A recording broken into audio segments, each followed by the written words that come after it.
Hey, this is Lorena, and I wanted to do a piecing video for you. I'm so excited. I'm so excited. And I just can't hide it.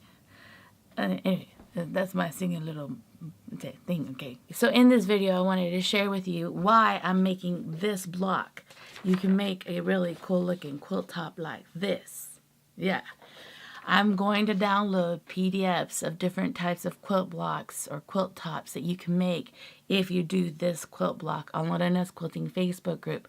So I hope you come and join if you haven't joined already. And if you are joined, I hope you kind of consider doing this. So this is how I cut my material to get the pieces for this block. So I did 7 3/4 to get the half square triangles, 6 inches square to get these hourglass blocks. And that's how I cut my pieces, so the cutting is not going to be as tedious as it is because you're going to be doing a lot of making, okay? In this video, I'm going to share with you how to make these little beautiful, they're called hourglass blocks. I believe that's what they're called, hourglass blocks. In the instructions, it says to cut a square 4 1/4 and then cut diagonally on that square. I really recommend, if you're going to follow those instructions, to go ahead and cut yourself a square that is 4 1/2, because when I went ahead and I did that and I tried it out following the instructions that the pattern gave me, the hourglass blocks were not consistent, and I ended up getting one that was perfect and one that was not as perfect.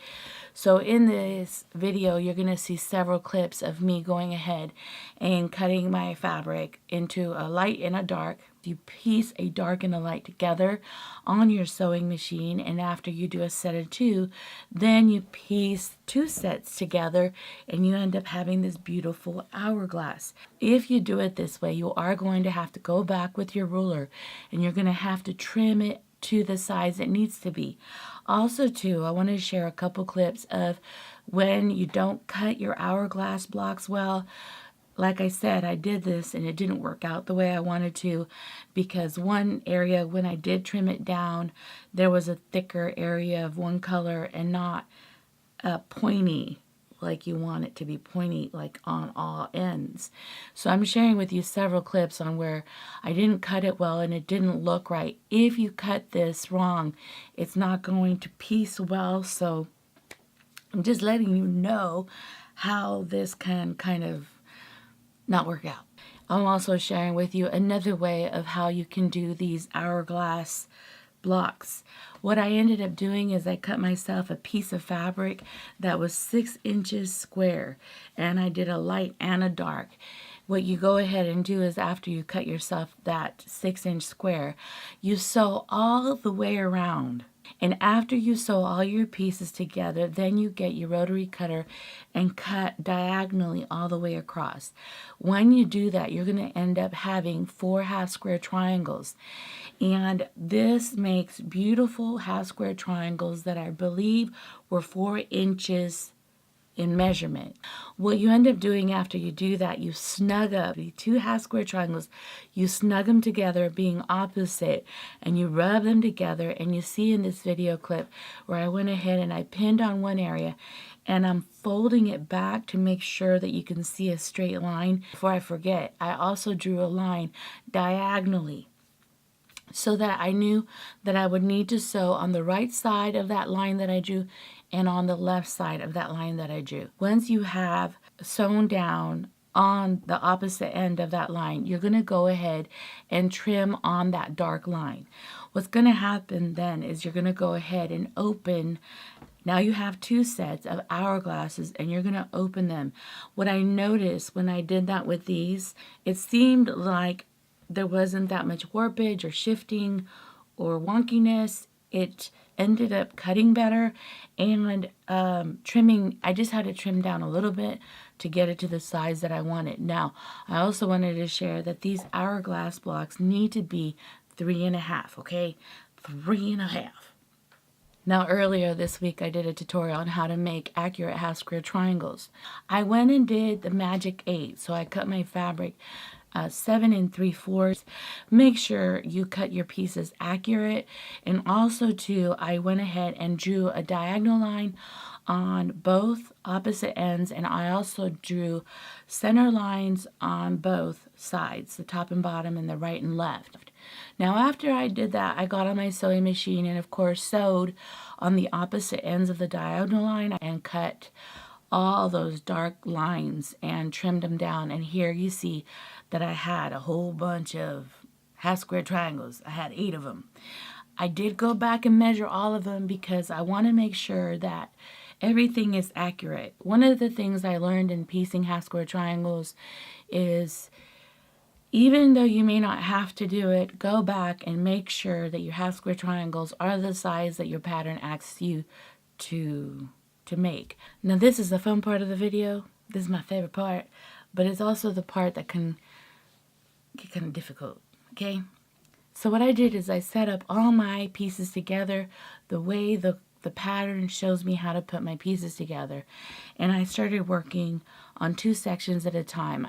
So here you see I did this row and it's chain piece, and I did this row. So here are all 4 rows. They're all sewn together. Okay, I want to share some things that you need to do when you iron. You want to make sure, and this is really important, that when you're ironing, that you iron in such a way that you can see this seam, the seam here and this seam, because you're going to want to see that intersection. You want to iron so that you're able to see all these seams. I'm going to have to go back and fix this because it's not giving me that space. It's going to be a problem when I make this half square triangle. Now you're going to work on 2 sections. So I like working on the top and then the bottom. So I'm going to put these aside right here. Remember how I was sharing with you that you need to see the seam.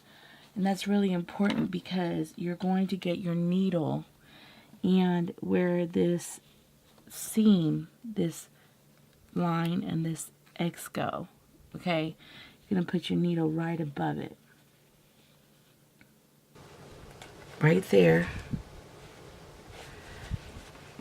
And now you're going to put that needle through the top of this seam, like that. Right there. Do you see that right there? Then put it through this one. And push it push this point all the way through. Then you're going to snug them. Snug your pieces together right here. Make sure they're nice and close together. And then you're going to put another needle here. And another needle here. So there's not shifting. Now these needles are not going to go all the way to the top. They're right underneath the 1/4 seam. And you can usually feel that the seams are butted together. That's what I'm trying to say, they're butted. So you want to catch the seams. Here you see this needle here. Do you see that right there? You're going to move the needle downward. And you're going to make sure that you stitch right above. And I tend to, when I get to the seam, I remove the needle.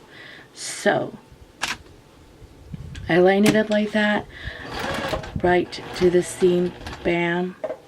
Then I take the needle out that you stitch right there, right above where that intersection connects.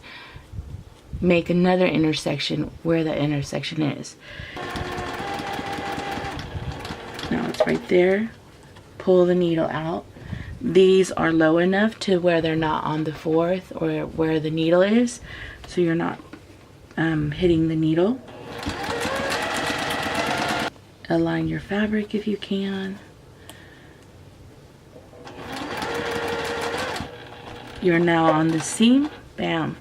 Now pull the needle out, and then you open it, and all your points and your seams are perfectly lined up. So this is what the finished block looks like.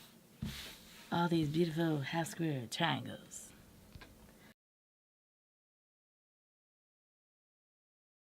Yes.